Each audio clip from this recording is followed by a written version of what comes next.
Good evening. 10வது கேள்வியை பாருங்க. பீசமானபடி தாக்கத்தை சமப்படுத்துறது தொடர்பான கேள்வி.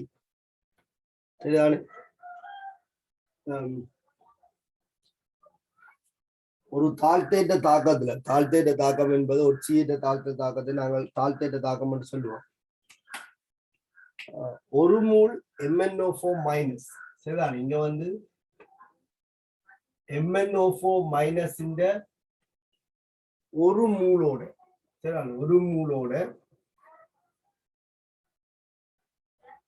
அமில ஊடகத்துல தாழ்த்துவதற்கு அதிகூடிய மூல்களின் எண்ணிக்கை எதுக்கு தேவைப்படும் என்று கேட்டு MnO4 மைனஸ் இந்த ஒரு மூலோட அதிக அளவு தாக்கம் அடையக்கூடியதை பற்றி கதைச்சிருக்கோம். பீசமான தொடர்பின்படி MnO4 மைனஸுக்கும் குறித்த தாழ்த்திக்கும் இடையிலான விகிதம் எங்க உயர்வாக இருக்குதோ அங்கே அதிக அளவு மூல் வந்து தாக்கும். சரிதான். முதல்ல நாங்கள் அமில ஊடகத்துல MnO4 மைனஸ் தாழ்த்தப்படுவதற்குரிய தாழ்த்தல் தாக்கத்தை பார்ப்போம். இது உங்களுக்கு ஏற்கனவே அடிக்கடி எழுதி பரிச்சயமாக இருக்கும்.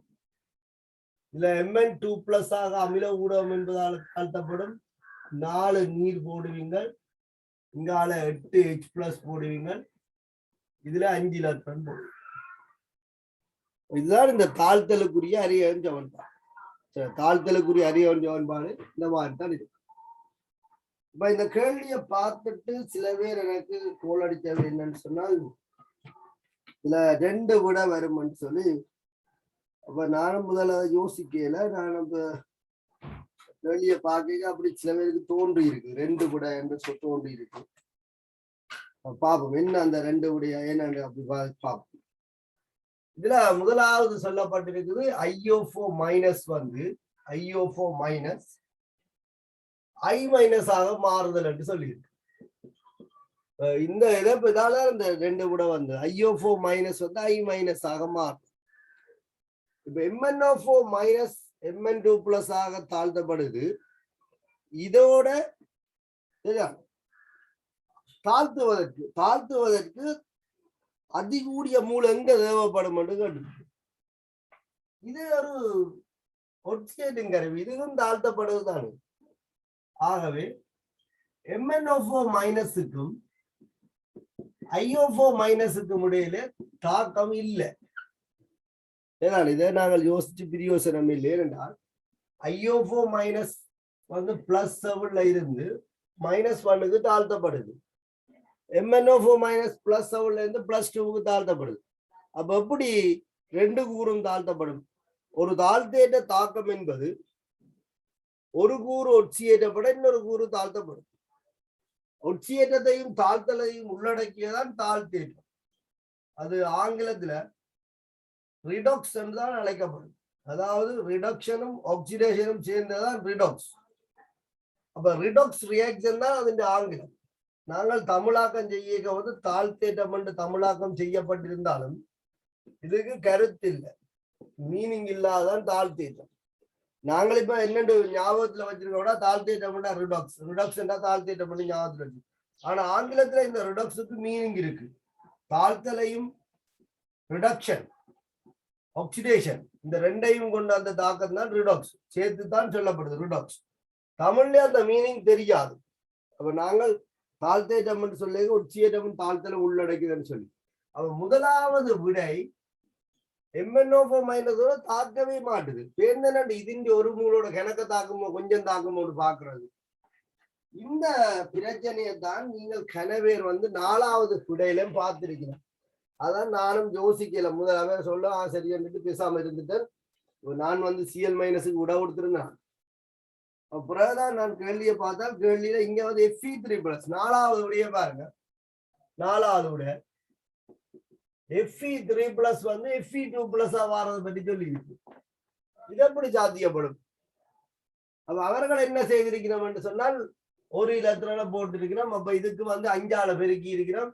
அப்ப பீசமானம் வந்து MnO4 மைனஸுக்கும் Fe2+க்கும் பீசமானம் 1க்கு 5. ஆகவே இது ஒரு மூலோட இது 5 மூல் தாக்கம் மட்டும் யோசிச்சுக்கிறோம். இங்க நாங்கள் சொல்றோம் தாக்கமே நடக்காதுன்னு சொல்லி. MnO4 மைனஸ் Fe3+ என்ன செய்யாது, தாக்காது. அதாவது Fe3+ ஆல MnO4 மைனஸை தாழ்த்த முடியாது. அப்ப Fe3+க்கும் MnO4 மைனஸுக்கும் தாக்கம் இல்லை. ஆனால் அரியோஞ்சான்பாடு தனியை எழுதி போட்டு பார்க்க அங்க ஒரு இலத்திரன் இருக்கும், இங்க 5 இலத்திரன் இருக்கும். இந்த சமன்பாட்டை 5ஆல பெருக்கி போட்டு அப்ப 1க்கு 5 இதுக்கு 5 மூல் தேவைப்படுதுன்னு சொல்லி அவர்கள் யோசிச்சிருக்கணும். அப்ப அந்த ஒரு ஆள் மட்டும் யோசிச்சிருக்காது, கனவே யோசிச்சிருப்பீங்க. நிலைமைதான் முதலாவது விடையும் 4வது விடையும் தாழ்த்தப்படுது. MnO4 மைனஸும் தாழ்த்தப்படுது. ஆகவே MnO4 மைனஸுக்கும் IO4 மைனஸுக்கோ அல்லது Fe3+க்கோ தாக்கம் இல்லை. அப்ப உங்களோட கேள்வியில முதலாவது விடையோ 4வது விடையோ அமைய முடியாது. அடுத்தது 2வது விடைய பாருங்க. 2வது விடையில சொல்லப்பட்டிருக்கு Cl மைனஸ் வந்து Cl2 ஆக மாறுதுன்னு சொல்லலாம். அப்ப Cl மைனஸ் Cl2 ஆக உச்சியேற்றப்படுது. அப்ப MnO4 மைனஸ் என்ன செய்யப்படலாம், தாழ்த்தப்படலாம். ஆகவே இந்த தாக்கம் நடக்கும். அமில ஊடகத்தில் MnO4 minus Cl minus Cl2 ஆக உச்சியேற்று. அப்ப உச்சியேற்ற மாறுபடுகிற மூலகம் குளோரின். அதை முதல் நாங்கள் சமன் செய்யறோம். ஒட்சிசன் இல்லை, அப்ப நீர் போட தேவையில்லை. ஐதரசன் இல்லை, H+ போட தேவையில்லை. இங்க 2 மைனஸ் இருக்கு, இதுல 2 இலத்திரனை போட்டால் சரி. 2 மைனஸ் இருக்கிறதால 2 இலத்திரனை போட்டு. இப்ப இங்க 5 இலத்திரன், இங்க 2 இலத்திரன். அப்ப இந்த சமன்பாட்டை 2ஆலையும் சரியா, இந்த சமன்பாட்டை 5ஆலையும் பெருக்கினோம் என்று சொன்னால் ஈசமானம் கிடைக்கும். அப்ப எங்களுக்கு இந்த 2ஆவதுல MnO4 மைனஸுக்கும் Cl மைனஸுக்கும் ஈசமானம் பார்த்தோம்னா ஏற்கனவே 2 இருக்கு, இங்க 5. அப்ப இதுல 10 பேர். இதை நாங்கள் 2ஆல பெருக்கினதால இதுல ஒரு 2 பேர். அப்ப இதுன்ற ஒரு மூலோட 5 மூல் Cl மைனஸ் தாக்கும். அவ இங்கேயும் தாக்கத்தை கருதினால் இதுன்ற ஒரு மூலோட இதுன்ற 5 மூல் தாக்குற மாதிரி அவர்கள் யோசிச்சிருப்பார்கள். அதனால நான் அப்படி 2 விடையில் சொல்லுவேன். Fe2+ சரி. 4வது விடையில Fe2+ Fe3+ வருதுன்னா அதுக்கும் 5 மூல் தேவைப்பட்டிருக்கு. அப்ப இங்க வந்து ஒரு மூல் 1க்கு 10 5 1:5. MnO4 மைனஸ் இந்த ஒரு மூலோட 5 மூல் Cl மைனஸ் வந்து தாக்கும். அப்படி தாக்க உங்களுக்கு அங்கால தாக்கம் ஞாபகப்படுத்துறாங்க. 5 Cl2 வரும், அங்கால 2 Mn2+ வரும். ஏனியவே நீங்கள் பார்த்து போட்டுக்கலாம். அப்ப உங்களுக்கு 2வது விட வந்து Cl மைனஸ் வந்து Cl2 ஆக ஒட்சியேற்றப்படும் போது ஒரு மூல் MnO4 மைனஸோட 5 மடங்கு 5 மூல் Cl மைனஸ் வந்து தாக்கும். அடுத்தது SO2 வந்து SO4 மைனஸ் ஆகிறது. 3வது விட வந்து SO2 வந்து SO4 மைனஸ் ஆக ஒட்சியேற்றப்படுது. இதுல நீங்க பாத்தீங்கன்னா தெரியும் உங்களுக்கு +4 ஒட்சியேற்ற நிலையில இருக்கிற கந்தகம் வந்து +4 ஒட்சியேற்ற நிலையில இருக்கிற கந்தகம் +6க்கு வருது. அப்ப இங்க வந்து 2 இலத்திரன் விடுவிக்கப்படும். அல்லது நீங்கள் 2 நீரை போட்டு 4 H+ போட்டு 2 இலத்திரனை போட்டாங்க. இங்க 5 இலத்திரன், இங்க 2 இலத்திரன். இதை நீங்கள் 5ஆல பெருக்கி இதை நீங்க 2ஆல பெருக்கினால் 10 இலத்திரன் வரும். அப்ப 2 MnO4 மைனஸ் 5 SO2 ஓட தாக்கும். இதுன்ற ஒரு மூல் இங்க 2.5 மூலோட தான் தாக்கும். MnO4 மைனஸோட தாக்குற SO2 மூல் வந்து 2.5 மூல். இங்க Cl மைனஸ் 5 மூல் என்பதால இந்த விடையும் பொருத்தப்பாடற்றதாக இருக்கும். 3வது விடையில பாத்தீங்கன்னா C2O4 மைனஸ் வந்து இது 5வது விடை, 5வது விடை. 5வது விடை பொருத்தப்பாடற்றதாக இருக்கு. 3வது விடையும் பாருங்க. C2O4 மைனஸ் CO2 ஆக ஒட்சியேற்றப்படுது. அதுவும் இதே மாதிரியான ஒரு சந்தர்ப்பம் தான் 3வது விட.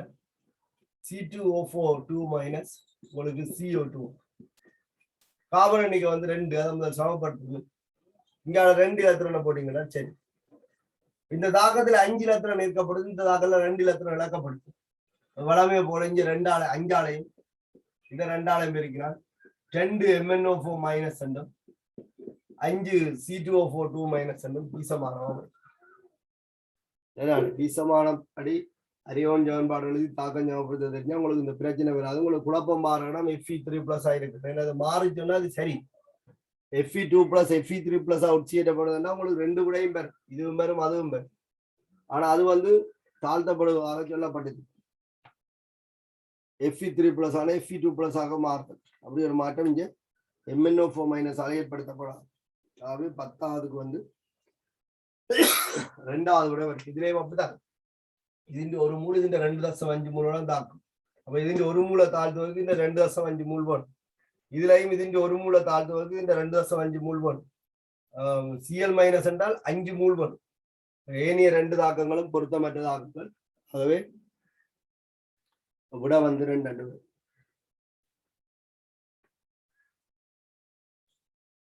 சரியா? இப்ப உங்களுக்கு 11வது கேள்வி. 11வது கேள்வியை பாருங்க. இது நீங்கள் அப்படி எம்சிக்குனால நான் எப்படி சொல்லியிருக்கேன், 5க்கும் ஒற்சியதன் தாழ்த்தல் அடிப்படையில பீசமான குணகத்தை காணும். பீசமான குணகத்தை கண்டிங்கன்னு சொன்னால் வந்து MnO4- ஒரு மூலண்டா அதோட தாக்கிறவற்ற மூல பீசமான வீதம் மூல் வீதம் என்ற தொடர்பை போட்டு கணிக்கலாம். கணிக்க உங்களுக்கு யாருக்கு கூட தேவைப்படுதோ அதுபடியாக அமையும். தாக்கம் நடந்தாதான் இதன் அதுல IO4- தாழ்த்தப்படுறதுக்கும் சாத்தியம் இல்லை, Fe3+ தாழ்த்தப்படுறதுக்கும் சாத்தியம் இல்லை. இந்த MnO4- ஒரு சிறந்த ஒட்சியேட்டிங்க. அப்ப அது ஒட்சியேட்டப்படைக்க மற்றதெல்லாம் எல்லாமே என்ன செய்யப்படும், தாழ்த்தப்படும். NaOH குறித்த திணிவு நீரில் கரைக்கப்பட்டு 250 சென்டிமீட்டர் கனம் கரைசலாக்கப்பட்ட போது 11வது கேள்வியை பார்ப்போம். NaOH குறித்த திணிவு, NaOH குறித்த திணிவு நீரில் கரைக்கப்பட்டு 250 சென்டிமீட்டர் கனம் கரைசலாக்கப்பட்ட போது அக்கரைசலில் NaOH அமைப்பு 5 ppm சொல்லியிருக்கு. முதல்ல ppm என்றா என்னன்னு விளங்கிக் கொள்ள வேண்டும். சரி, கரைசல்ல பொதுவாக ppm என்று குறிப்பிடப்படும் போது அந்த பின்னம் வந்து திணிவு கனவளவு பின்னம், திணிவு கனவளவு பின்னம்.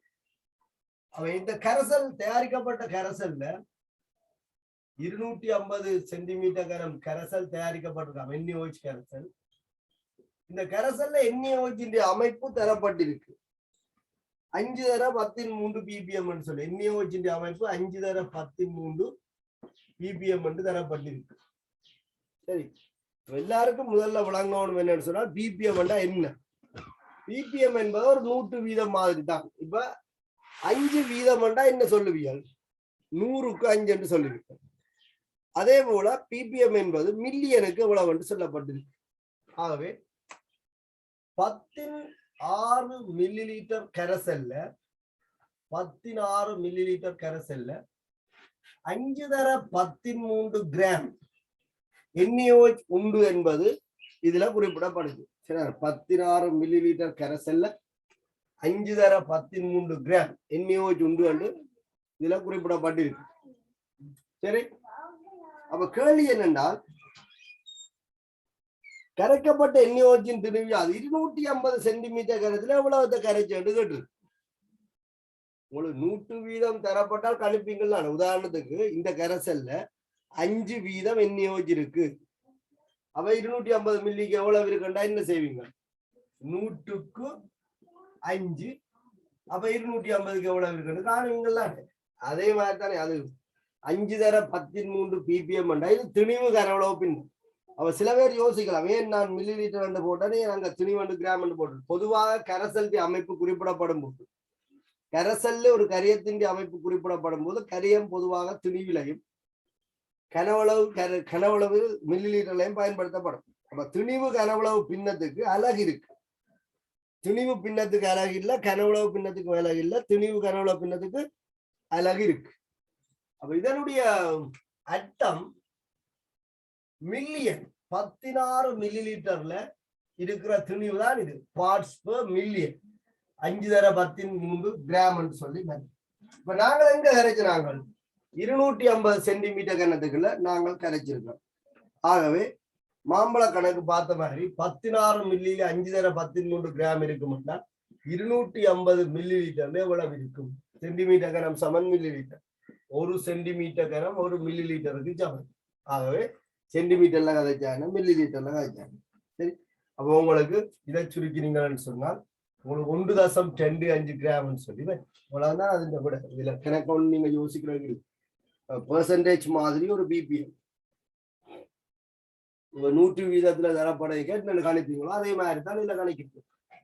100 வீதம் என்பது பிபிஹெச் மாதிரி தானே, பார்ட்ஸ் பெர் 100.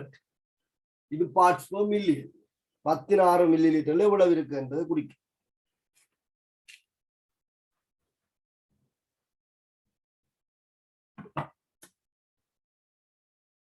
பன்னெண்டாவது கேள்வி. 12வதுல VO3 மைனஸ் பற்றி காய்ச்சிருக்கு. VO3 மைனஸ் VO3 மைனஸ் அயன்கள் VO2 பிளஸ் ஆக தாழ்த்தப்படுகின்றன சொல்லியிருக்கு. VO3 மைனஸ் அயன்கள் VO2 பிளஸ் ஆக VO2 பிளஸ் ஆக தாழ்த்தப்படுகின்றன. சமப்படுத்திய சமன்பாட்டில் H பிளஸ் அயன்கள் இலத்திரங்கள் என்பவற்றின் சரியான பீசமான குணகங்கள் என்று சொல்லியிருக்கு. அரியன் சமன்பாடு எழுதணும் முதல். என்ன அது 12வதுல அரியன் சமன்பாடு எழுதும். அரியன் சமன்பாட்டுல முதல்ல நாங்கள் என்ன செய்யணும்? ஒட்சியேற்றன் மாறுபடுகிற மூலகத்தை இனங்கண்டு சமன் செய்யவும். இங்க யாருல ஒட்சியேற்றன் மாறுது? வனேடியத்துலதான் ஒட்சியேற்றன் மாறுது.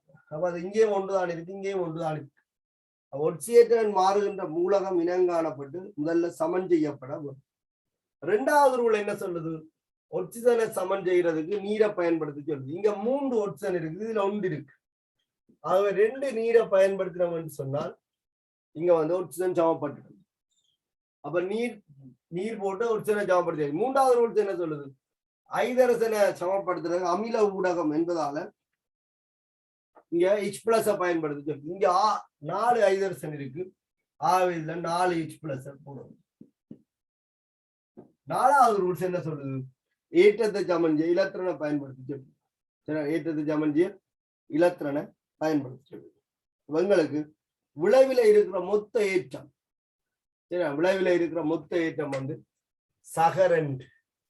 தாக்கில இருக்கிற மொத்த ஏற்றம் இதுல சய 1, இதுல 4, மொத்தம் 3.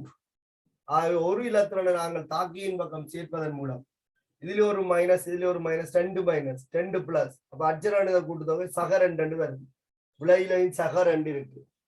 ஆகவே அரியவன் சமன்பாடு சமப்படுத்தப்பட்டிருக்கு. அப்ப VO3 மைனஸ் VO2 பிளஸ் ஆக தாழ்த்தப்படுவதற்குரிய அரியவன் சமன்பாட்டை பற்றி கேட்டு. இதுல கேள்வி என்ன மாதிரி கேட்கப்படலாம்? ஐதரசனுக்கும் இலத்திரனுக்குமான பீசமான குணம். ஐதரசன் பீசமான 4, இலத்திரன் பீசமான 1. சரி, நீங்க அரியவன் சமன்பாடு எழுத தெரிஞ்சா உங்களுக்கு அதுலயும் ஒரு ரிஸ்க் இல்லையா? அது கஷ்டமான விஷயம் இல்லை. சரி, அடுத்த கேள்வி பல பேர் கேட்டிருந்தீங்க. உண்மையில அந்த கேள்வி ஒரு பாஸ் பேப்பர் கேள்வி. சரியா? சுருக்கல்ல கொஞ்சம் மினக்கடத்தம், சுருக்கல் மினக்கடத்தம் கொஞ்சம் கவனமா பாருங்க. நான் உங்களுக்கு விளங்கணும்ன்றக்காண்டி ஒவ்வொரு ஸ்டெப்பா நான் எழுதுறேன். அப்படியே அவ்வளவு ஸ்டெப்பும் எழுதித்தான் நீங்கள் விடி எடுக்கிறேன் என்றால் நீங்கள் விடியும். சரி,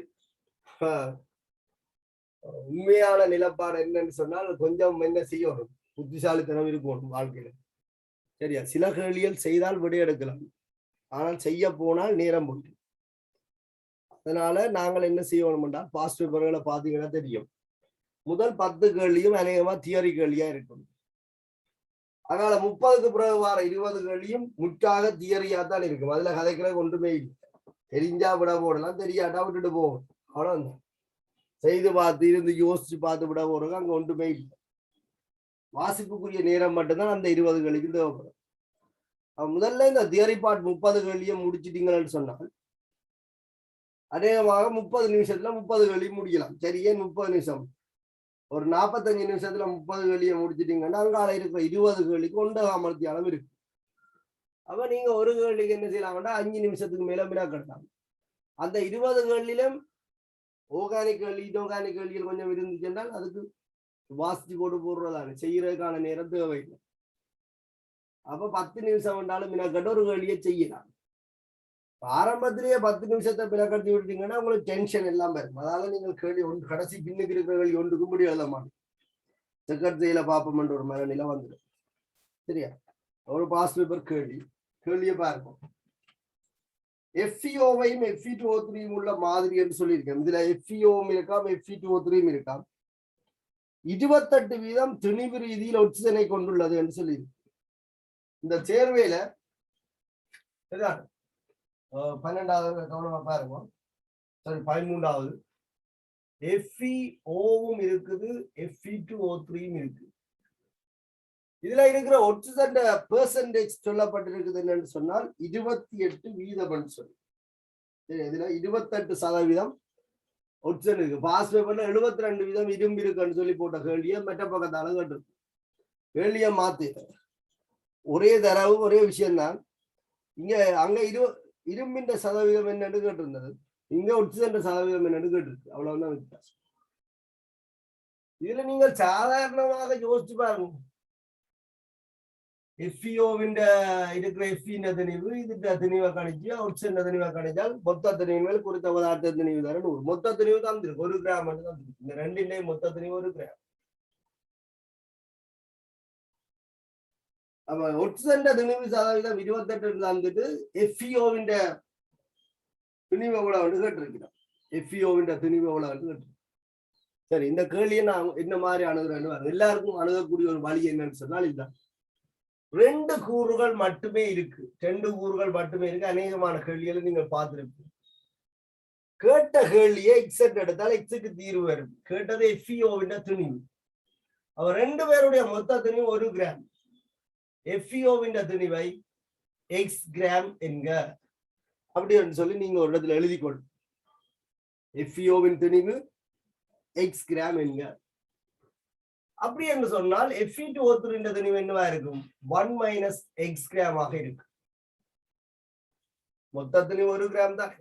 இப்படி 2 கூறுகள் இருந்து 2 கூறுகள்கிட்ட மொத்த திணிவு தெரிஞ்சா நாங்க அப்படி எடுக்கலாம்.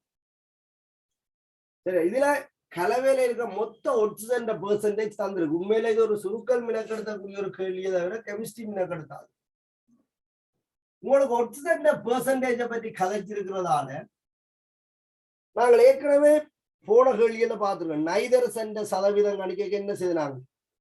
தரப்பட்ட மொத்த சேர்வையில இருக்கிற நைதரசன் மூலக்கண்டு அது சார் மூலக்கூட்டத்தின் அளவிற்கு திணிவை கண்டு மொத்த திணிவின் மேல் குறித்த பதார்த்த திணிவு போட்டாங்க. அப்படி நிறைய கேள்வியில் பார்ப்போம். உங்களுக்கு என்ன சொல்லியிருக்கு? ஒட்சிஜன் திணிவு சதவீதம் தந்திருக்கு. ஆகவே இந்த FeOவில இருக்கிற ஒட்சிஜனையும் இரும்பையும் பிரிப்போம். இதுல பாத்தீங்கன்னா 2 Fe 3 O. ஏற்கனவே நான் உங்களுக்கு செய்திருக்கேன், விடியவும் செய்திருந்தேன். முதலாவது விடிய கிளாஸ்லயும் உங்களுக்கு இதே மாதிரி செய்திருக்கேன். சரியா? ஓகே. அப்ப இவருடைய திணிவை நீங்கள் FeOவினுடைய திணிவு x எடுத்திருக்கிறீங்க, Fe2O3 திணிவு அப்ப 1 - x. இவருடைய சார் மூலக்கூட்டு திணிவு எவ்வளவு? 72. அப்ப FeOவின் மூளை நாங்கள் குறிப்பிடலாம் x/72 சொல்லி. Fe2O3 சார் மூலக்கூட்டு திணிவு 160. அப்ப இதை நாங்கள் பிரித்து மூல் காணலாம். இதுல இருந்து என்ன? இப்ப FeOவுக்கும் ஒட்சிஜனுக்கு பீசமானம் 1:1. அப்ப FeOவில இருக்கிற ஒட்சிஜன் மூல் x/72. எங்களுக்கு என்ன வேணும்? ஒட்சிஜன் திணிவு வேணுமே. ஒட்சிஜன் பெர்சன்டேஜ் தான் கதைச்சிருக்கு. அப்ப XRவில ஒட்சிஜன் மூல காணும். Fe2O3 மூல் 1x/160. இதுல இருக்கிற ஒட்சிஜன் மூல எவ்வளவு? 3 மடங்கு. அப்ப பீசமானம் 1:3. Fe2O3 இருக்கிற ஒட்சிஜன் மூல் இதன் 3 மடங்காக இருக்கு. அதாவது 1x/160 தரம் 3. Fe2O3 மூலின் 3 மடங்கு FeO இருக்கு. அப்ப இந்த தரப்பட்ட சேர்வையில இருக்கிற மொத்த ஒட்சிஜன் மூல் இவ்வளவுதான் விஷயம். மொத்த ஒட்சிஜன் மூல் x/72 சக 1x தர 3/160. எங்களுக்கு என்ன தந்திருக்கு? ஒட்சிஜன் திணிவு சதவீதம் தரப்பட்டிருக்கு. ஒட்சிஜன் திணிவு சதவீதம் என்ன சொல்லுவீங்க? ஒட்சிஜனின் திணிவு சதவீதம் W/W% தந்திருக்கு. சமன் ஒட்சிஜன் திணிவின் கீழ் மொத்த திணிவு தர 100. மொத்த திணிவு 1 கிராம். 1 கிராம்ல எவ்வளவு ஒட்சிஜன் இருக்குன்னு பார்க்கணும். இனி சுருக்கலாலதான் இந்த கேள்வி எங்களுக்கு நீட்டுக்கு இழுபாட்டு கொண்டு போதே தவிர இவ்வளவுதான் விஷயம். இந்த சேர்வையில இருக்க மொத்த ஒட்சிஜன் மூல் தெரியும், சார் மூலக்கூட்டத்தின் மாணவிக்கு திணிவு வரும். மொத்த திணிவு 1 கிராம் தெரியும், 100 போடும், பெர்சன்டேஜ் 28 தந்திருக்கா. ஆகவே எக்ஸுக்கு தீர்வு வரும். ஒரு சமன்பாடு ஒரு தெரியாது. இனி நீங்கள் ഇതിന്റെ சுருக்கலைയൊക്കെ கவனிங்க. நான் உங்களுக்கு விளங்கணும் ஒரு ஸ்டெப்பா சொல்றேன். அப்ப நாங்கள் ஒட்சிஜன் மொத்த மூளை காணுவோம். சரியா? ஒட்சிஜன் மொத்த மூல் FeO இருந்து ஆக்சிஜன் மூல் X-இன் கீழ் 72 சக Fe2O3 இருந்த மொத்தம் 1 சய X-இன் கீழ் 160 தர 3. இதுதான் மொத்த ஒட்சிஜன் மூல். இதை நீங்க விரும்பினா உள்ள எடுத்து எழுதிங்கன்னு சொன்னால் 3 சய 3x பேர். ஏன்னா இங்க சுருக்கப்படாதால உள்ளே எடுத்துக்கொள்ளும். இதால பெருக்கள். சரியா? ஓகே. அப்ப இவ்வளவும் ஒட்சிஜன் மூல். எங்களுக்கு என்ன வேணும்? ஒட்சிஜன் துணிவு வேணும். ஆகவே WO ஒட்சிஜன் துணிவு X-இன் கீழ் 72 சக 3 சய 3x-இன் கீழ் 160 முழுவதன் ஒட்சிஜன் என்றால 16 பெருக்கும். சரி, ஒட்சிஜன் என்றால 16 பெருக்கும். இதுல எங்களுக்கு இலகுவாக சுருக்கப்பட்டு, சரிதான், இலகுவாக சுருக்கப்பட்டு வேண்டாம். இதுல 16 இருக்குது, இதுல 160 இருக்கு, இதுல 72 இருக்கு. நம்ம சுலமானங்களுக்கு சுருக்கப்படக்கூடியதாக இருக்கும். இப்ப நான் இதுல சுருக்கையில, சரியா, நீங்கள் இதுல வச்சு சுருக்கலாம். இதுல நீங்க சுருக்கிறீங்கன்னா 72ஐயும் 16 பிரிக்கு 160க்கு 10 முறை என்று.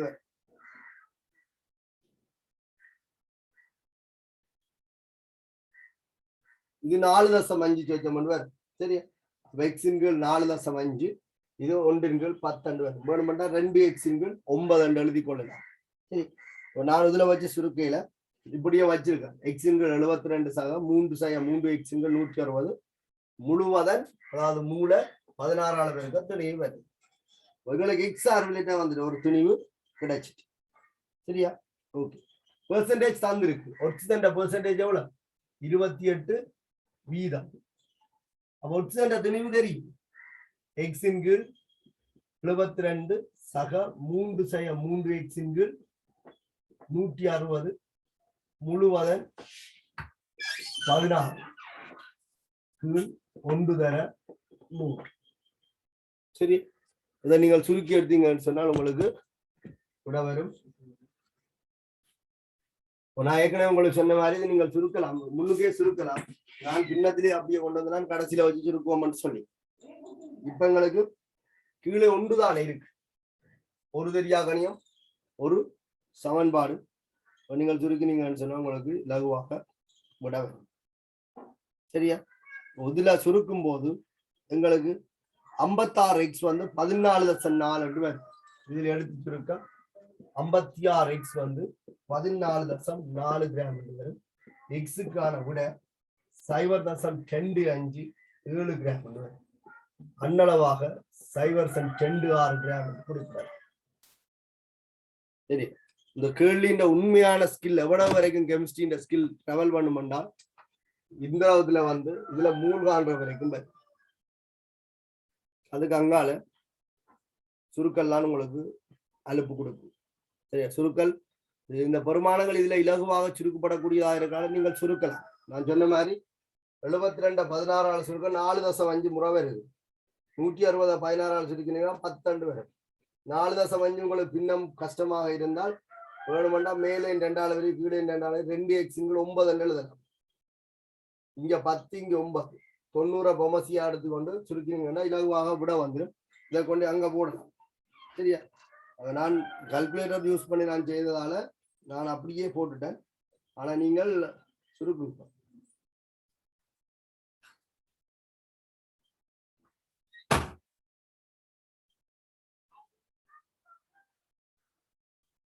சுருக்கி எடுத்தா சரியா? சுருக்கி எடுத்தால் விட இப்ப இவ்வளவு தூரத்துல நீங்க விளங்கி கொண்டா சரி. இப்படியான கலகள் நிறைய கேள்வி இருக்கு. இதுல இரும்பின் சதவீதம் கேட்டா இதே விஷயம் தான். இதே மூளை இரும்பின் பெர்சன்டேஜ் எடுப்பீங்க. இதுண்ட 2 மடங்கு இங்கே எடுப்பீங்க. மொத்த இரும்பை கூட்டி போட்டு 56 பெருக்கீங்கன்னா இரும்பின் திணிவு. அப்ப இரும்பின் திணிவுகள் மொத்த திணிவு 100, இரும்பின் பெர்சன்டேஜ் ஆயிருக்கு. லாஸ்ட் பேப்பர்ல 72% சொல்லியிருந்தேன் இரும்பின் பெர்சன்டேஜ்.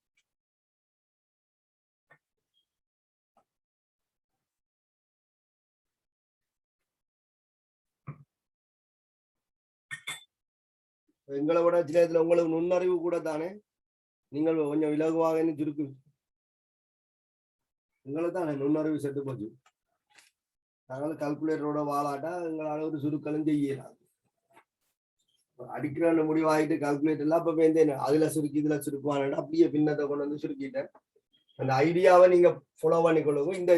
இந்த சுருக்கல் மெத்தடுக்கு நீங்க ரங்காங்க. ஏன்னா அப்படியே பெரிய வருமானமா பின்னத்திலே கொண்டு வந்துட்டேன். இடையில வச்சே நீங்க சுருக்கக்கூடிய சுருக்கி சின்ன ஆக்கி இருக்கிறான்.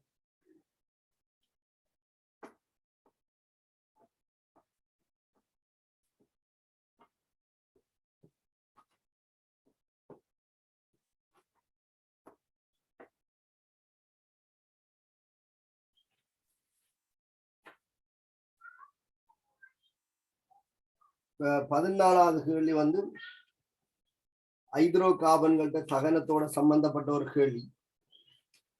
சில பேர் ஹைட்ரோ கார்பன்கள்ட்ட தகனம் தொடர்பான நாலேஜ் இல்லாம இருக்கலாம். வேண்டாம் சிலபஸ்ல கனகாலத்துக்கு முன்னமே இல்லை. ஆனால் இந்த பீசமான வீதம் கனவள வீதம் என்ற தொடர்பு இப்பவும் கேள்வியில கேட்கப்பட்டு கொண்டு இருக்கு. இப்ப 2012 ஒரு கேள்வி இருக்கு, 13 ஒரு கேள்வி இருக்கு. பீசமான தொடர்பு அதை பயன்படுத்தி இருக்காங்க. பீசமான வீதம் கனவள வீதம், பீசமான அமுக்க வீதம்னு சொல்லி. ஹைட்ரோ கார்பன் என்பது கார்பனையும் ஐதரசனையும் மட்டும் கொண்ட சேர்வைகளை ஹைட்ரோ கார்பன் சொல்லும். கார்பனையும் ஐதரசனையும் மட்டும் கொண்டிருக்கிறதால இதுல இருக்கிற கார்பன் எண்ணிக்கை ஐதரசன் எண்ணிக்கை எங்களுக்கு தெரியாது. அதனால நாங்கள் CXHY என்று சொல்லிக் கொள்றோம். கார்பன் எண்ணிக்கை ஐதரசன் எண்ணிக்கை CXHY என்று சொல்லிக் கொள்றோம். எந்த ஒரு ஹைட்ரோ கார்பனும் ஓட்டுவோட பூரணமாக தகனம் அடைந்தால் கார்பனீரொக்சைடு வாயு நீரும் தான் வரும். அது நீர் வாயு வேண்டா வாயு ஒன்று போடுவீங்க, திரவம் வேண்டா திரவம் ஒன்று போடுவீங்க. அல்லது வெப்பநிலை தரப்பட்டிருந்தால் நீரை என்ன பகுதிய நிலை என்று குறிப்பிட்டுக் கொள்ளலாம். இங்க எக்ஸ் எண்ணிக்கையான கார்பன் இருக்கிறதால இங்க எக்ஸ் எண்ணிக்கையான CO2 வரும். இங்க Y எண்ணிக்கையான ஐதரசன் இருக்கு. இதுல 2 இருக்கு. ஆகவே Y/2 H2O வரும். XY சார்புல தாக்கத்தை நாங்கள் சமப்படுத்த வேணும். அப்படி சமப்படுத்தும் போது X + Y/4 O2 வரும். ஒரு ஹைட்ரோ கார்பனை பூரண தகனத்துக்கு உட்படுத்தும் போது கார்பனீரொக்சைடு வாயு நீராவியும் விளைவாகும். அதிண்ட தாக்கத்தை நாங்கள் பீசமான ரீதியில சமப்படுத்தினால் இப்படித்தான் இருக்கு. இதுல என்ன சொல்லப்பட்டிருக்கு? ஆரம்பத்தில் எடுக்கப்பட்ட ஹைட்ரோ கார்பன் மூல் வந்து 200 சென்டிமீட்டர் கனம் சொல்லப்பட்டிருக்கு. ஆரம்பத்துல எடுக்கப்பட்ட ஹைட்ரோ கார்பன் மூல் 200 சென்டிமீட்டர் கனம். இதுல ஒட்டுதண்ட கனவுளவு 1 டெசிமீட்டர் கனம் சொல்லியிருக்கு. 1000 சென்டிமீட்டர் கனம். ஒட்டுதண்ட கனவுளவு 1000 சென்டிமீட்டர் கனம். இதுல பாருங்க, முழுமையாக தகனமடைய செய்யப்பட்டது ஹைட்ரோ கார்பன் ஒன்று 1000 சென்டிமீட்டர் கனம் ஒட்டுதலுடன் முழுமையாக தகனமடைய செய்யப்பட்ட போது 800 சென்டிமீட்டர் கனம் கார்பனீரொக்சைடு வாயு உருவான கார்பனீரொக்சைடு வாயுவின் கனவளவு 800 சென்டிமீட்டர் கனம். 800 சென்டிமீட்டர் கனம் கார்பனீரொக்சைடு வாயு 800 சென்டிமீட்டர் கனம் நீராவியும் உருவானது என்று சொல்லியிருக்கு. ஆகவே நீரின் பௌதிக நிலை இங்க வாயு என்று சொல்லியிருக்க. அல்லது நான் அறை வெப்பநிலை அமுக்கம்னா திரவம் என்று போட்டிருப்பேன். திரவம் என்று சொன்னால் பீசமான வீதம் கனவள வீதம் என்ற தொடர்பை பாவிக்க முடியாது. வாயுக்களுக்கு மட்டும்தான் பீசமான வீதம் கனவள வீதமா இருக்கும், பீசமான வீதம் அமுக்க வீதமாகவும் இருக்கு. இந்த ஒன்றுக்கு பீசமான வீதம் மூல் வீதம் என்ற ஒன்றை பாவிக்கலாம் எந்த ஒரு சந்தர்ப்பத்திலும். இப்ப இந்த கேள்வி அநேகமானாக்களுக்கு பிரச்சனையா இருக்கக்கூடாது. அப்படி பிரச்சனையா இருக்குமென்னு சொன்னால் பீசமானப்படி தாக்கம் சமப்படுத்தினா பிரச்சனையா இருக்கு. உங்களுக்கு ஒரு ஹைட்ரோ கார்பனை சமப்படுத்த தெரியாது என்று சொன்னால் இந்த கேள்விக்கு விட வராது. அநேகமாக எல்லாரும் படிப்பிக்கிறவே அப்ப அநேகமா படிச்சவங்களுக்கு தெரிஞ்சிருக்கு. ஹைட்ரோ கார்பன் தகனம் பீசமான வீதம் மூல் விகிதம் என்று சொல்லி நீங்கள் இதுவரைக்கும் படித்திருக்கிறீர்கள். வாயுக்களுக்கு மட்டும் பீசமான விகிதம் கனவள விகிதமாக இருக்கும் வெப்பன்னு சொன்னால் அமுக்கமும் வெப்பநிலையும் மாறாமல் இருக்கு. இப்ப ஆரம்ப கனவளவு ஒரு வெப்பநிலை அமுக்கத்திலையும் இறுதி கனவளவு வேறொரு வெப்பநிலை அமுக்கத்திலையும் பயன்படுத்தப்பட்டால் இந்த தொடர்பை நீங்கள் பயன்படுத்தலாம். அதுதான் சொல்லி இருக்கு ஒரே வெப்பநிலை அமுக்கம்னு சொல்லி. அப்ப ஆரம்ப கனவளவு குறிப்பிட என்ன வெப்பநிலை அமுக்கம் இருந்துச்சோ அதே வெப்பநிலை அமுக்கம் தான் இறுதி கனவளவுலையும் இருக்கு. வீசமான விகிதம் மூல் வீதத்துக்கு சமன் என்பதை போல வீசமான விகிதம் கனவளவு விகிதமாகவும் இருக்கும். வாயுக்களுக்கு மட்டும் வீசமான விகிதம் சமன் மூல் விகிதம். வீசமான விகிதம் மூல் விகிதத்திற்கும் சமனாக இருக்கும். அப்ப உங்களுக்கு தாக்கின ஹைட்ரோ கார்பன் உற்றாக தாக்கி இருக்கு. ஏன்னா ஒட்சன் மிகையாக எடுக்கப்பட்டு இது பூரணமா தாக்கி இருக்குன்னு சொல்லியிருக்கு. இதை நீங்க எடுக்கக்கூடாது. ஏன்னா இது முற்றாக தாக்கிட்ட எல்லைப்படுத்தும் தாக்கி இதுதான். இவருடைய பீசமானத்துக்கு அவருடைய பீசமானத்துக்கு இடையிலான விகிதம், இவருடைய கனவுளவுக்கு இடையிலான விகிதம். அதான் சொல்லி பீசமான விகிதம் மூல் விகிதம் என்பதை போல பீசமான விகிதம் கனவளவு விகிதம். யாருக்கு? வாயுக்கள். இது யாருக்கும் பாவிக்கலாம். எந்த ஒரு பௌதிக நிலைக்கும் இதை பாவிக்கலாம். இது வாயுக்களுக்கு மட்டும் பாவிக்கலாம். இந்த பீசமான 1 CO2 பீசமானம் X. தாக்கின ஹைட்ரோ கார்பன் கனவளவு 200 சென்டிமீட்டர் கனம். உருவான CO2 கனவளவு 800 சென்டிமீட்டர். ஆகவே X 4 நமை. Xக்கு தீர்வு 4. சரி. அதே போல நீங்கள் இவருடைய பீசமானத்துக்கு நீரினுடைய பீசமானத்துக்கு இடையிலான விகிதம் இதனுடைய கனவளவுக்கு நீரின் கனவளவுக்கு இடையிலான விகிதமாக போடலாம். அப்ப இவருடைய பீசமான 1 நீருடைய பீசமான y/2 விட 2 மேல பெருக்கு சமன் ஹைட்ரோ கார்பன் கனவளவு 200 சென்டிமீட்டர் கனம். உருவான நீரின் கனவளவு 800 சென்டிமீட்டர் கனம். சரியா? இந்த ரெண்டும் பட்டுப்பட்டால் y = 8 வரும். ஆகவே ஹைட்ரோ கார்பன் மூலக்கூறு சூத்திரம் Xக்கு 4 Yக்கு 8. அவ C4H8 ஆக இருக்கும்.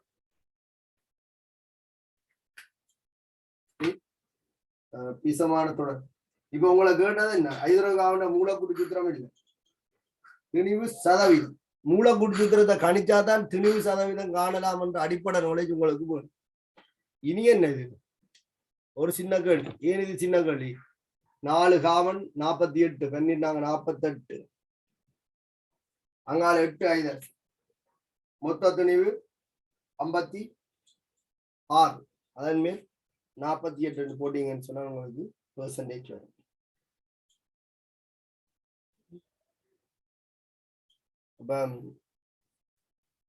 பலமையான கேள்வியில மூலக்கூறு சூத்திரத்தை காண்க கேள்வியா இருக்கிறது. இதுல மூலக்கூறு சூத்திரத்தை கேட்காம மூலக்கூறு சூத்திரத்தை கணிச்சால் அங்கால கேள்வி உங்களுக்கு இலகுவானதுதான். ஒரு சேர்வையினுடைய ரசாயன சூத்திரம் தந்தால் அதுல இருக்கிற ஒவ்வொரு கூறுகள்டையும் பெர்சன்டேஜ் உங்களுக்கு காண தெரியும். மொத்த சார் மூலக்கூறு கணிச்சிட்டு குறித்த பதார்த்தத்தின் திணிவை போட்டு காணுவீங்க. அப்ப இங்க உங்களுக்கு செக் வச்சிருக்கா மூலக்கூறு சூத்திரம் காண்றதுக்கு தரவை தந்துட்டு அதை கணிக்க சொல்லிருக்காங்க. உங்களுக்கு C4H8 ரெண்டு கண்டுபிடிச்சீங்கன்னா தான் மொத்த திணிவு கார்பன் பெர்சன்டேஜ் என்றால் கார்பன் திணிவின் மொத்த திணிவு 200. கார்பன் திணிவு எவ்வளவு? 48. ஒரு மூல் கார்பனுக்கு 12. அப்ப 48 கிராமிற்கு மொத்த திணிவு 56 தர கிராமங்களுக்கு கூட இருந்தாங்க. 48 56 தர 100 85 தசமங்கள் என்று கூட வரும்.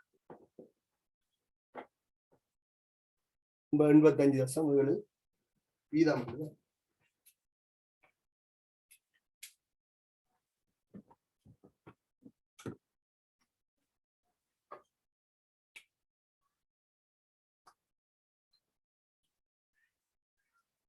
ஹைட்ரோ கார்பன் பூரணதா இருப்ப சில இதுல சில கேள்வியில சொல்லியிருக்கு ஹைட்ரோ கார்பன் பூரணமா தகனமடையுதுன்னு சொல்லி கார்பனோர் ஆக்சைடும் விளைவில் இருக்குன்னு சொல்லியிருக்காங்க சில கேள்விகள். ஆனால் உண்மையில ஒட்சிஜன் மிச்சமா இருந்தா கார்பனோர் ஆக்சைடு மேலதிகமா என்ன செய்யும்? தாக்கி ஹைட்ரோ கார்பன்ல CO2 தான் விளைவா. கேள்வியில CO இருக்குதுன்னு சொன்னால் நாங்கள் முரண்டு பிடிக்கலாது. COவையும் கருத்துல கொண்டுதான் வேலை செய்ய வேண்டி வரும். பொதுவாக ஹைட்ரோ கார்பன் பூரணமாக தகனமடையுது என்றால் CO2 நீர் இருந்தால் விளைவு.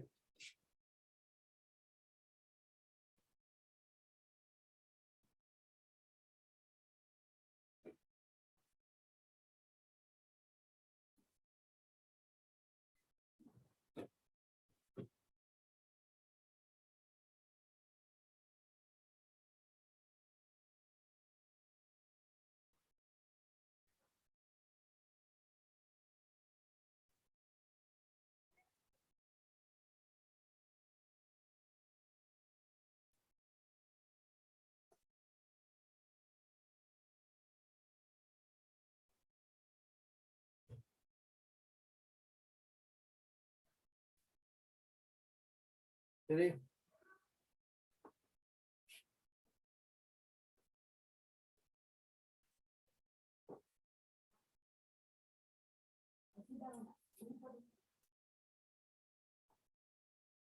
இதுல கனவளவு மாறலண்டா வீசமான விகிதம் அமுக்க விகிதத்துக்கு சமனாக இருக்கு.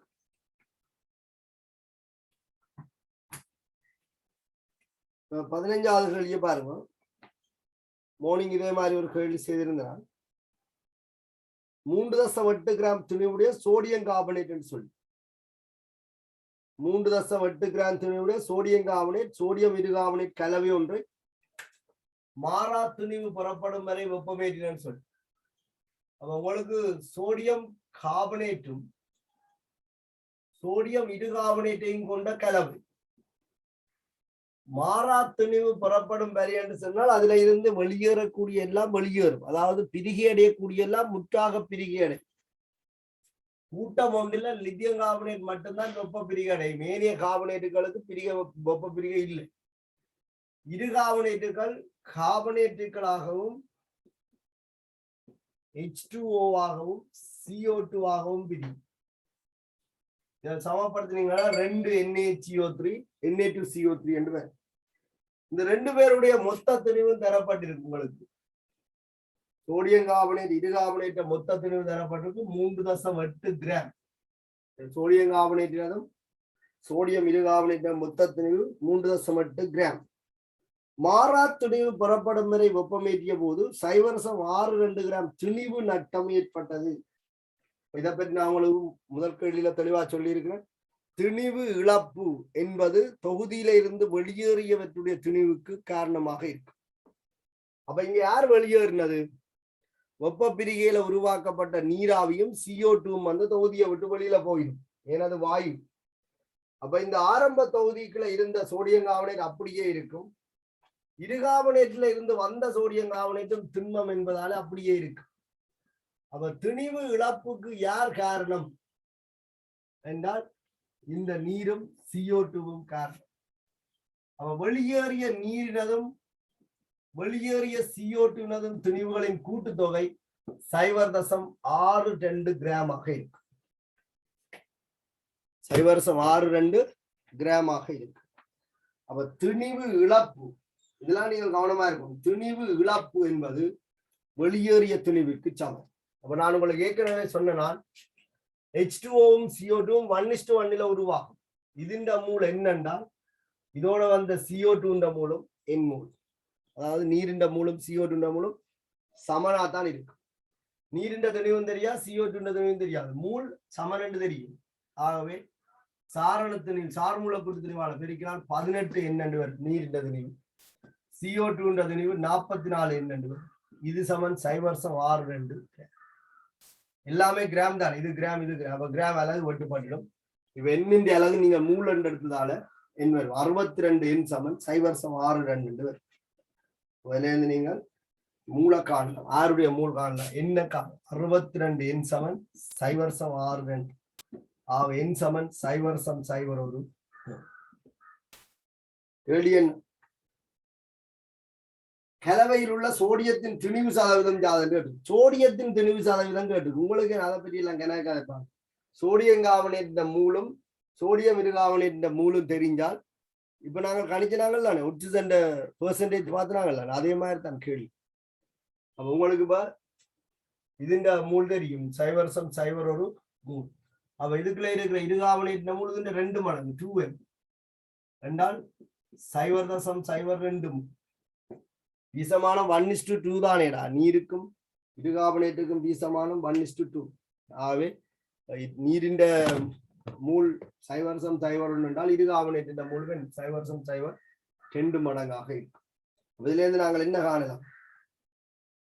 சோடியம் இருகார்பனேட் திணிவு காணலாம். சோடியம் இருகார்பனேட் சார் மூலக்கூட்டு திணிவை நீங்கள் சொன்னீங்கன்னு சொன்னால் கார்பனேட்டுக்கு 60 23 1 24 அப்ப 84 கிராம் மூல் -1 வரும்.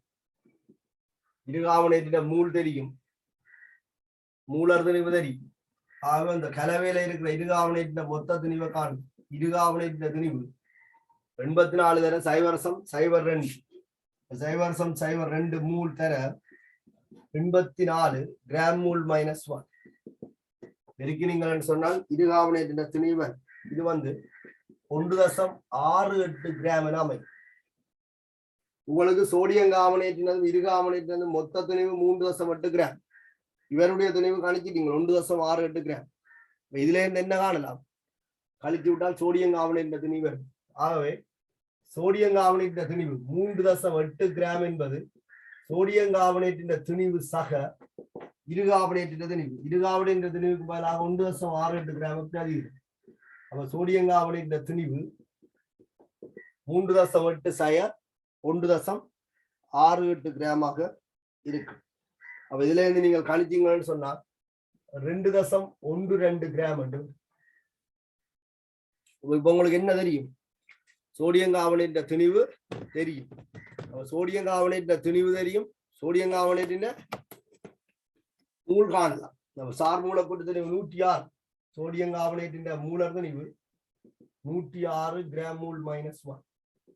ஆகவே சோடியம் கார்பனேட்டின் மூலும் உங்களுக்கு தெரியும் 2.12 கிராமின் கீழ் 106 கிராம் மூல் -1. 0.02 மூல். சரியா? இப்ப வளமையான கேள்வியில் எப்படி கேட்கப்பட்டிருக்கும்? போன முறை செய்த கேள்வியில சோடியம் கார்பனேட் பெர்சன்டேஜ் கேட்டிருந்தது. இதோட எங்களுக்கு வேலை முடிஞ்சது. சோடியம் கார்பனேட் திணிவை கண்டுட்டோம், மொத்த திணிவு தெரியும், குறித்த பதார்த்த திணிவு இன்னும் போட்டுட்டு 100ஆல பெருக்கினோம் என்றால் பெர்சன்டேஜ் வரும். இந்த கேள்வியில என்ன கேட்டிருக்கு? இந்த கலவையில இருக்கிற சோடியத்தின் திணிவு சதவீதம் என்னன்னு கேட்டு. ஏன் நாங்க பயப்படுவோம்?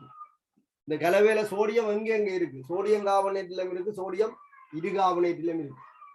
அவங்களுக்கு சோடியம் கார்பனேட்டின் மூலும் தெரியும், சோடியம் இருகார்பனேட்டின் மூலும் தெரியும். இந்த சோடியம் கார்பனேட்டின் மூல் 0.02, இருகார்பனேட்டின் மூல் 0.02. ஆகவே மொத்த சோடியத்தின் மூல காணும். சோடியம் கார்பனேட்ல இருக்கிற சோடியத்தின் மூல் இப்படிதான் எழுதப்படும். Sodium carbonate. சோடியம் கார்பனேட்ல 2 சோடியம் இருக்கு, 1 கார்பன் இருக்கு, 3 ஒட்சிஜன் இருக்கு. சோடியம் கார்பனேட்டின் மூல் 0.02 மூல். அப்ப சோடியம் கார்பனேட்ல இருக்கிற சோடியத்தின் மூல் 0.04. சரியா? சோடியம் கார்பனேட்ல இருக்கிற சோடியத்தின் மூல் 0.04 மூல். இதே மாதிரி சோடியம் இருகார்பனேட்லயும் சோடியம் இருக்கு. அதுல இருக்கிற சோடியம் இருகார்பனேட்டின் மூல் 0.02 மூல். ஆனா இதுல சோடியம் 1 தான் இருக்கு. 1 ஹைட்ரஜன், 1 கார்பன், 3 ஒட்சிஜன். சோடியத்தின் மூலம் மட்டும் பார்த்தா சரி 0.02. இந்த கலவையில இருக்கிற மொத்த சோடியத்தின் மூலம் எவ்வளவு? 0.06 மூல். உங்களை என்ன கேட்டது? சோடியத்தின் திணிவு சதவீதம். சோடியத்தின் திணிவை நாங்க காணலாம். சோடியத்தின் திணிவு சமன் கலவையில இருக்கிற சோடியத்தின் திணிவு மொத்த மூல் 0.06 மூல் வேற மூலர் திணிவு 23 கிராம் மூல் -1 2 பேர் 0.06 தர 23 கிராம் மூல் -1. நீங்க சுருக்கினீங்கன்னா உங்களுக்கு சோடியத்தின் திணிவு வரும். இதை சுருக்கும் போது சரி 1.38 கிராம் வருது. 1.38 தர ஒரு கிராம் 3.8 கிராம் 1.38 கிராம். இப்ப திணிவு சதவீதம் என்ன? மொத்த திணிவு 3.8, அதுல சோடியத்தின் திணிவு 1.38 தர 100. ஆகவே சோடியத்தின் பெர்சன்டேஜ் மொத்த திணிவின் மேல் குறித்த பதார்த்த திணிவு 3.8 மேல் 1.38 தர 100. சரியா? சுருக்கினீங்கன்னு சொன்னா 36.15 வீதம் என்று வரும். 36.315 36.32 சொல்லு. சரியா? உங்களுக்கு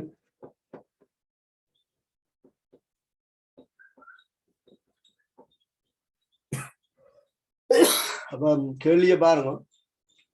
இதுல சோடியத்தின் திணிவு வந்து கேட்டான், சதவீதம் வந்து கேட்டான, நைதரசன் சதவீதம் வந்து கேட்டான. அடிப்படையில நாங்கள் காண போறது என்ன? மூல் தர திணிவு. இதே மாதிரி முதல் ஒரு கேள்வியில செய்திருக்கு. சோடியம் நைட்ரேட்டும் மெக்னீசியம் நைட்ரேட்டும் இருந்தது. அதுல இருந்து நைதரஸ் என்ற திணிவு சதவீதம் பார்த்துருக்கோம். இங்க சோடியத்தின் திணிவு சதவீதம் பார்க்கிறோம்.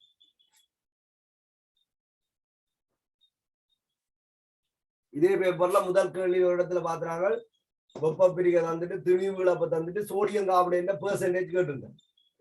அப்ப அதை பயன்படுத்தி வெட்ட திணிவை கணிச்சிட்டு மொத்த திணிவுல இருந்து கணிச்சு வெட்ட திணிவை கணிச்சோம், நேரடியாக படி எடுத்தோம். இப்ப சோடியத்தின் திணிவு சதவீதம் கேட்டிருக்கிறதால இன்னும் கொஞ்சம் வேலை திட்டம் செய்கிறோம். அடிப்படையில கேள்வி விளங்கிட்டா கேள்வி எப்படி உருட்டினாலும் நாங்கள் என்ன செய்யலாம், கேள்வி கூட எடுக்கலாம்.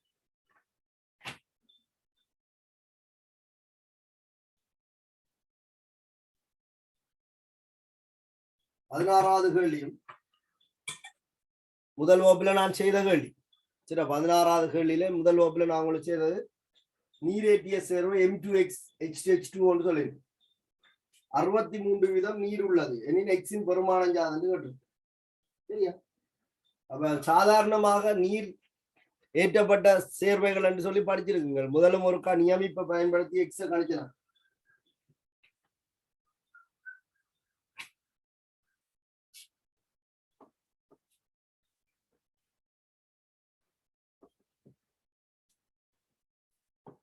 நீங்கள் உங்களோட சுருக்கல் அறிவை கொஞ்சம் டெவலப் பண்ணி வச்சிருக்கணும். கல்குலேஷன் கேள்விக்கு அனைவருக்கு விளங்காம இருக்கிறது சுருக்கல் பிரச்சனை. நாஞ்சிலயத்துல சொல்லிக் கொள்றது கல்குலேட்டர் எடுத்து கையில வச்சிடும். முதல் கெமிஸ்ட்ரி விளங்குதா விளங்கிலையான்னு செக் பண்ணுவோம். சரிதான்? அப்ப கல்குலேட்டர் கையில இருந்து சுருக்கல் சரியா வரைக்கும் விட சரியா வருது. அப்ப கல்குலேட்டரை அடுத்த நாளைக்கு பாவிக்காது என்று சொல்லி செய்ய வழி கிடையாது. சுருக்கல் புல வருது. சுருக்கல் புலையால கெமிஸ்ட்ரியே ஒர்க்கு. உங்களோட மேத்ஸ் அறிவை கொஞ்சம் நீங்கள் டெவலப் பண்ண வேணும். இப்ப நீரேற்றிய ஒரு உப்பு 16வது கேள்வி, நீரேற்றிய உப்பு M2CO3.XH2. இதுல நீரின் பெர்சன்டேஜ் தந்திருக்கு 63% நீர் இருக்குன்னு சொல்லி. நீர் வந்து 63% இருக்கு. அப்ப நீரற்ற சோடியம் நீரற்ற கார்பனேட்டையும் நீரையும் நாங்கள் பிரிச்செழுதலாம். மொத்த திணிவுல 63% நீர் இருக்குதுன்னு சொல்லி இருக்கு. அவ்வளவுதான். மொத்த திணிவுல 63% நீர் இருக்கு.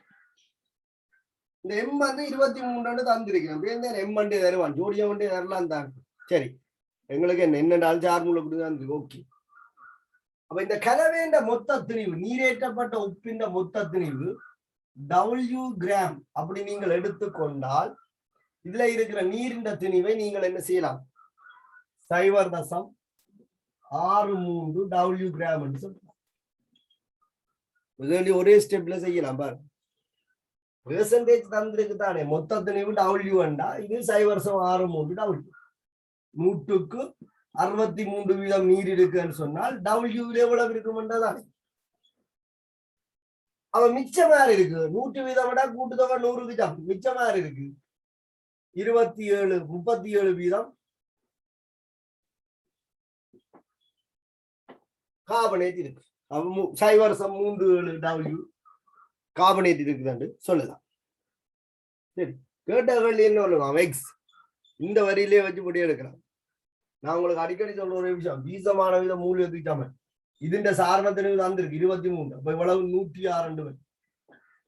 நீருக்கு 18, H2O சாரண திணிவு 18. பீசமான வீதம் மூல் வீதத்துக்கு சமன். சரியா? பீசமான வீதம் மூல் வீதத்துக்கு சமன். நீரின் பீசமானத்துக்கும் கார்பனேட்டின் பீசமானத்துக்கும் இடையிலான விகிதம்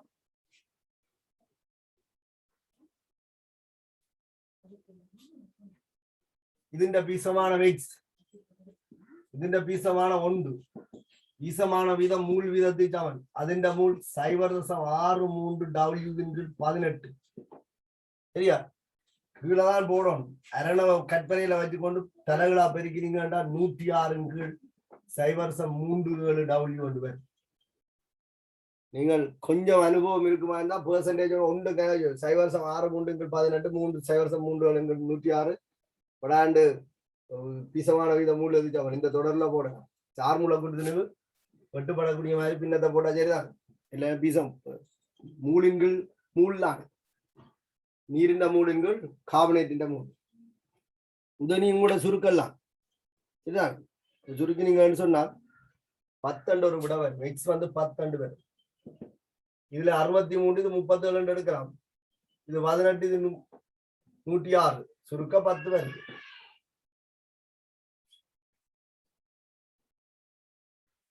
இந்த பின்னத்துல விட எடுக்கலாம்.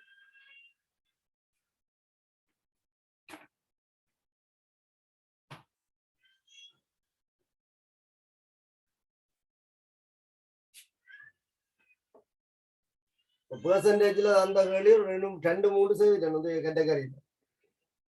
மொத்த திணிவை பற்றி நீங்கள் யோசிக்க தேவையில்லை. மொத்த திணிவு வராது மூல் பின்னங்கானைக்கு. ஒரு நீரேற்றப்பட்ட உப்பு நீரின் சதவீதம் தந்தாலும் இல்ல நீரின் வெப்ப பிரியில திணிவு இழப்பு தந்தாலும் நீரின் எண்ணிக்கை காணலாம். எக்ஸின் எண்ணிக்கை காணலாம். 17வது கேள்வி கதிர் தொழிற்பாடு சம்பந்தமாகும். சரி, உங்களுக்கு தெரியும் கதிர் தொழிற்பாட்டு தாக்கங்களையும் பீசமான சமப்படுத்துறது கால்குலேஷன்ல இது இப்ப இருக்கு. கதிர் தொழிற்பாடுல அல்பா பீட்டா கேமா கதிர்கள் காணலாக்கப்படுக திணிவு வந்து குறையும் என்று சொல்லியிருக்கோம். இப்ப கேள்வி கொஞ்சம் என்ன செய்யுதுன்னா உங்களை குழப்பம். முதலாவது எம் என்ற ஒரு மூலகம் தரப்பட்டிருக்கு. சரி, எம் என்ற ஒரு மூலகம் தரப்பட்டிருக்கு. 17வது கேள்வியை பாருங்க.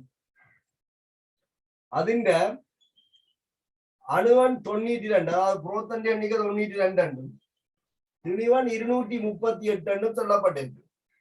இது 2 அல்பா துணிக்கைகளை காணலாக்கலாம். சரியா, 2 அல்பா துணிக்கைகளை காணலாக்கி என்னென்று சொல்லப்படுகின்ற ஒரு மூலம் நைதரசன் அல்ல என்னென்று சொல்லப்படுற ஒரு அன்னோன் எலிமெண்ட் ஒன்று தோன்றுது. அதன் போது 2 அல்பா துணிக்கை காணலாக்கப்படுது. 2 அல்பா துணிக்கை காணலாக்கப்படுது. அப்ப இந்த எண்ணின்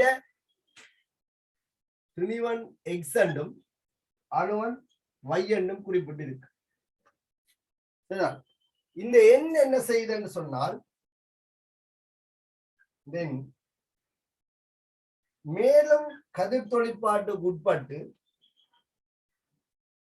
வேறொரு மூலகமாக மாறும். இதனுடைய திணிவன் பி அணுவன் ஏ. இதுல 2 பீட்டா பாசிட்டிவ் என்று சொல்லியிருக்கு. 2 பீட்டா பாசிட்டிவ், அதாவது பீட்டா துணிக்கையின் திணிவையும் நேரேற்றத்தையும் கொண்ட கூறாகும் என்று சொல்லியிருக்கு. அப்ப திணிவு 0 என்ன, பீட்டா துணிக்கை என்ற திணிவு 0. அப்ப நேரேற்றம் இருக்கு. உங்களுக்கு அல்பா துணிக்கைன்னா தெரியும். திணிவன் 4 புரோத்தன் எண்ணிக்கை 2. உங்களுக்கு அல்வா அதுகள் தெரிஞ்சாதான் நீங்கள் வேலை திட்டத்தை ஆரம்பிக்கலாம். ஒரு அல்பா துணிக்கைன்ற திணிவன் 4, இதுல 2 அல்பா துணிக்கை இருக்கு. அப்ப இந்த மொத்த மூலக்கூறு திணிவு 8 அல்பாவை காணலாக்குது.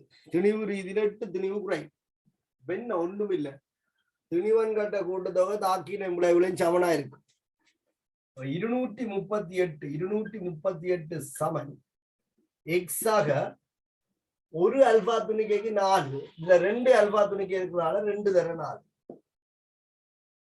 சரி, அப்ப இதுல இருந்து நீங்க எக்ஸுக்கு தீர்வு வாங்கலாம். எக்ஸ் வந்து 230 எக்ஸ் கண்டுட்டீங்க. இதே போல இதையும் சமப்படுத்தலாம். 92 என்பது வயசாக ஒரு அல்பாவில 2 புரோத்தன் இருக்கு, 2 அல்பா, அப்ப 2 தர 2. அப்ப வைக்கு தீர்வு வரும் 88 சொல்லுவோம். சரி, 88. உங்களை அவங்க என்ன செய்யலன்னா இதோட விடையில, அதான் பிரச்சனை. இதோட உங்களை விடையில அடுத்ததுக்கு உட்படுத்துறாங்க. அப்ப இப்ப எக்ஸுக்கு தீர்வு தெரியும். எக்ஸ் வந்து உங்களுக்கு தெரியும் 230, y தீர்வு தெரியும் 88. இனி நீங்கள் இந்த கேள்வி மாதிரி தான். இப்ப இதுல உங்களுக்கு தீர்வு தெரியும், இது கணிக்க மாதிரி, இதை கணிக்கலாம் தான்.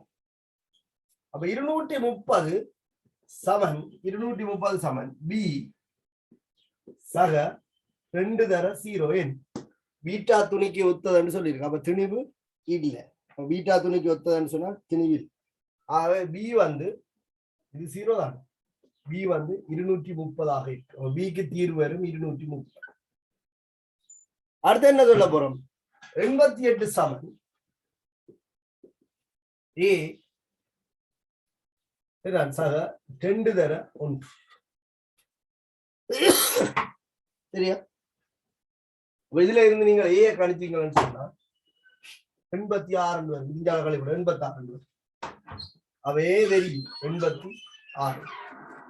அவங்க உங்களை இதுக்கும் விடுறதாக இல்லை. கேள்விய பாருங்க. மூலகம் எல்லின் அணுத்திணிவில் உள்ள நியூத்திரன்களின் எண்ணிக்கை யாதுன்னு கேட்டிருக்கு. அப்ப இந்த துணிவு எண் என்பது புரோட்டான்களின் நியூத்திரன்களின் எண்ணிக்கை சமன். அப்ப 230 சமன் நியூத்திரன் எண்ணிக்கை சக புரோட்டான்களின் எண்ணிக்கை. சரியா? நியூத்திரன்களின் எண்ணிக்கை சக புரோட்டான்களின் எண்ணிக்கை தான் 230. அணுவன் என்பது புரோட்டான்களின் எண்ணிக்கைக்கு சமன். அப்ப இதுக்கு பதிலாக நாங்கள் 86 பிரதி இருக்கோம். 230 இருந்து 86 கழிச்சிங்கன்னு சொன்னா உங்களுக்கு 144 இப்படியாகவே. கேள்வி சைனா ஓடிக்கொண்டிருக்கு 144. நியூத்திரன்கள் எண்ணிக்கை வந்து 144.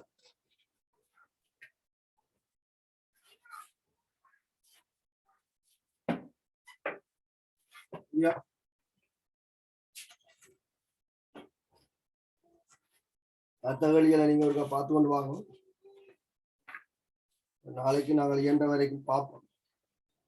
சரி, உங்களுக்கு செய்யறதுக்கு டைம் தந்தோண்டு நாளை போயிடாதுன்னு சொன்னான். நான் செய்யற ஒவ்வொரு சந்தர்ப்பத்திலையும் நீங்கள் அதை விளங்கி கொண்டு திருப்பி உடனே செய்து பாருங்க. இப்போ நானும் கிளாஸை கட் பண்ணா தூக்கி எறிஞ்சு போட்டு அடுத்த வேலை பார்க்காம உடனடியாக நீங்கள் அடுத்த வேலை திட்டத்துக்கு அலுவலை பாருங்க. சரியா? ஓகே.